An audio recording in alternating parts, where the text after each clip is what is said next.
కోటి జాబ్స్, శతకోటి ప్రాబ్లమ్స్. పూర్తి వివరాలకు చదవండి రేపటి సాక్షి హైదరాబాద్ ఎడిషన్. సుష్మిత చెప్పండి. సో ఏంటి జీడిమెట్లో ఇంతకు ముందే మనం 9 o'clock న్యూస్లో మాట్లాడాం. అధికారులు చెప్తున్నారు మంటలైతే అదుపులోకి వచ్చాయి, ఇంకా డెబ్రీ అలాగే తీయాల్సిన అవసరం ఉంది అంటూ. అయితే 4 అంతస్తుల భవనం కూలిపోయింది అంటే ఏ మేరకు మంటల ధాటి ఏ విధంగా ఉందనేది ఊహించవచ్చు. సో ఏంటి ప్రస్తుతం అక్కడ పరిస్థితి? చుట్టుపక్కల వాళ్ళని నిన్నే ఇవాక్యుయేట్ చేసినట్టుగా కూడా సమాచారం అందింది. ఏంటి మీ దగ్గర ఇన్పుట్స్?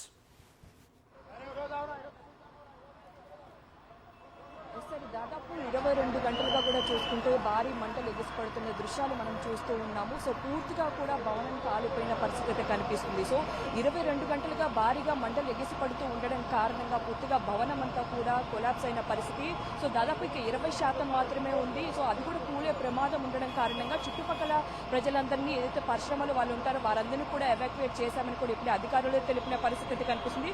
సో పూర్తిగా ఇప్పటికే చాలా వరకు ఫైర్ ఇంజిన్స్ వస్తున్నాయి. ఏదైతే అక్కడక్కడ మంటలు ఎగిసిపడుతూ ఉండడంతో వాటిని కూడా మంటని ఆర్పే ప్రయత్నం అయితే చేస్తున్నారు. దట్టని పొగ పూర్తిగా ఈ పారిశ్రామిక వాడంతా కూడా నిండిపోయిన పరిస్థితి. సో ఒక ముడి సరుకు పాలిథిన్ సంచులు తయారు చేసి ముడి సరుకు ఉండడం కారణంగానే ఇంత భారీ ఎత్తున మంటలు ఎగిసిపడుతున్నాయని కూడా అధికారులు చెబుతూ ఉన్నారు.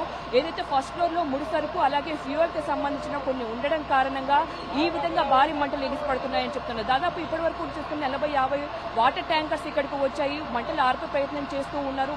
అంతేకాకుండా అధికారులు కూడా దాదాపు 30 నుంచి 40 మంది అధికారులు కూడా ఒకవైపు శ్రమిస్తున్న పరిస్థితి కనిపిస్తున్నాయి. సో ఈ యాజమానికి సంబంధించి, ఏదైతే ఈ కంపెనీకి సంబంధించిన యాజమాని ఇప్పటి వరకు కూడా బయటికి రాలేదు. నిన్న అగ్ని ప్రమాదం 3వ ఫ్లోర్ లో అయితే, తర్వాత మొదటి ఫ్లోర్ లో ఉన్న ముడిసరికి కొంతవరకు కూడా బయటికి తీసుకురావడంతో కొన్ని అనుమానాలు అయితే వ్యక్తం అవుతూ ఉన్నాయి. సో ఆ ముడిసరుకుని అట్లీస్ట్ ఉన్న కొంతమంది కార్మికులతో బయటికి తీసుకుని వచ్చింటే ఇంత మేర అగ్ని ప్రమాదం చోటు చేసుకునేది కాదని కూడా అధికారులు చెప్తున్నారు.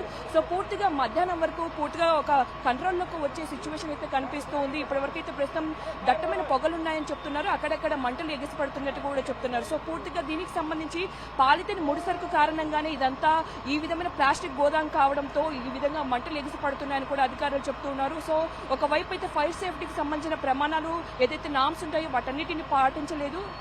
అందువల్లనే వెంటనే కూడా అధికారులు వచ్చినప్పటికీ కూడా ఇప్పటి వరకు దాదాపు ఒక రోజు పూర్తవుతుంది, మరి కాసేపట్లో ఇప్పటి వరకు కూడా మంటలు అనేది కంట్రోల్కి రాలేని పరిస్థితి.